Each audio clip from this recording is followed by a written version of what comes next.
All right, everybody, so today I have the Maverick XL Hybrid with me again, and today I'm going to be going over 5 features that make the Maverick an amazing car. So without further ado, let's hop right into the video. All right, now the first thing I want to talk about is the price of the Ford Maverick. So starting for 2022, base model everything with that hybrid engine, it starts at $19,995 before destination fees. And that's exactly how this one is equipped right now. Now with destination fees, it's about $21,490, but still, base model, $19,995. It's one of my favorite things about how cheap this is with how much you're getting. It's actually the cheapest car in Ford's lineup, even cheaper than the EcoSports, which thankfully is going away. And I think it is a wonderful addition. And it's just the craziest thing that it's the cheapest car Ford offers. All right, so the next thing I want to talk about is actually the gas mileage and range of the Maverick. Now, of course, this has a 2.5 liter hybrid inline 4 engine. But what's crazy is the gas mileage of this vehicle. So the Maverick Hybrid gets 42 miles per gallon in the city and 33 miles per gallon on the highway. I've never heard of a car get more city mileage than highway mileage, and the combined mileage, of course, of 37 miles per gallon. And with the size of this fuel tank and that EPA estimate right there, the EPA estimates a total range of 500 miles for the hybrid Maverick with front wheel drive. And that is absolutely insane for something this cheap to be that economical. It's mind-boggling to me. Definitely one of the most fuel-efficient hybrid vehicles on the market right now, and that is why so many hybrids are on back orders, because there's a lot more hybrid orders than there are EcoBoost orders. And the next thing I want to talk about is how practical the Maverick is. So this is a very small truck, so it doesn't seem like it would be very practical at all. Now, starting with the bed, this has a 4.5-foot bed that carries 33.3 cubic feet of cargo space, and it has a cross width of around 4.5 feet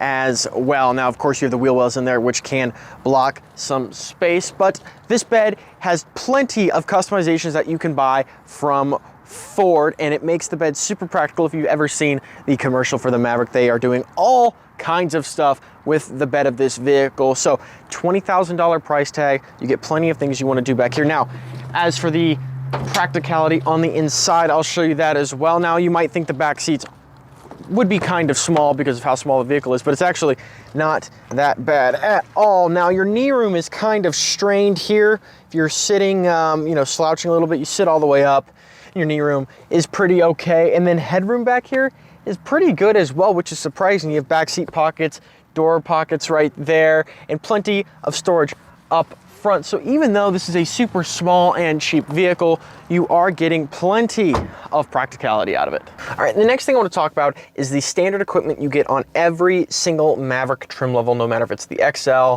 or anything higher like the XLT or Lariat. You get an 8-inch center screen running a version of Ford's Sync operating system for their vehicles, and it has plenty of usability. It's pretty decently responsive to everything you do.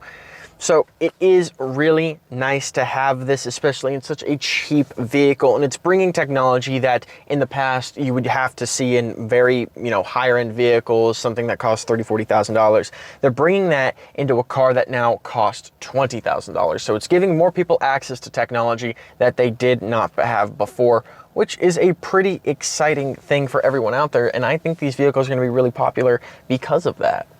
Now, on top of that, not many cheaper cars have selectable drive modes, but in this one, you do get 5 of them. You get normal, tow and haul, slippery, eco, and even a sport mode in a car that gets 500 miles in range per tank. At least Ford is giving you some drive modes and some usability when you buy this vehicle, which is really nice. All right, now the last thing I want to talk about is actually the engine. Now, I know looking in there, it looks like a bowl of spaghetti and it's not that pretty looking, but this engine, though it only makes 191 horsepower and 155 pound-feet of torque, and that torque is made from the engine alone, that 191 horsepower is the combined output for the hybrid motor and the gas motor. But this engine does put up some pretty healthy numbers for being as, you know, low powered as it is and for as cheap as the vehicle is. Now, the Maverick with the EcoBoost and 4K towing package, of course, tows 4,000 pounds. But if you get the hybrid front wheel drive, it is still capable of towing 2,000 pounds, and no matter how you get the Maverick configured, it has a payload capacity of 1,500 pounds. That's whether you get the EcoBoost all-wheel drive, EcoBoost front-wheel drive, or hybrid front-wheel drive. You still get that payload capacity of 1,500 pounds, things you could put in the bed of the car or the interior, but this is still able to tow 2,000 pounds with this configuration, which I think is a pretty healthy number for only spending $20,000 on a vehicle. You're not gonna go buy a Nissan Versa and tow with it for that cheap of a price, but you can sure as hell do it with a Maverick. And those are 5 things I think are amazing about the Maverick: price, towing capacity, engine, gas mileage, standard equipment, and practicality. I think these are all wonderful aspects to this vehicle. I can't wait to start seeing more of them on the road. Can't wait to see what people say about them. I know some people out there have gotten them, but most Mavericks you're gonna see on the road right now are EcoBoost ones, not hybrids, even though the hybrid is like the cheaper option. But with the supply chain issues that everyone's going through right now, it's a little understandable why these are so rare right now. It's because they're not really able to build them as much as the EcoBoost because of the hybrid motor. But anyways, guys, if you like this video, make sure you hit that like button down below. And if you want to see more from us, or you want to see our full review of this exact vehicle, make sure you subscribe and go check out the channel. And I'll leave that link for the actual video down below for the review and up in the card at the top of the screen. So anyways, guys, thank you all for watching, and I will see you all in the next video.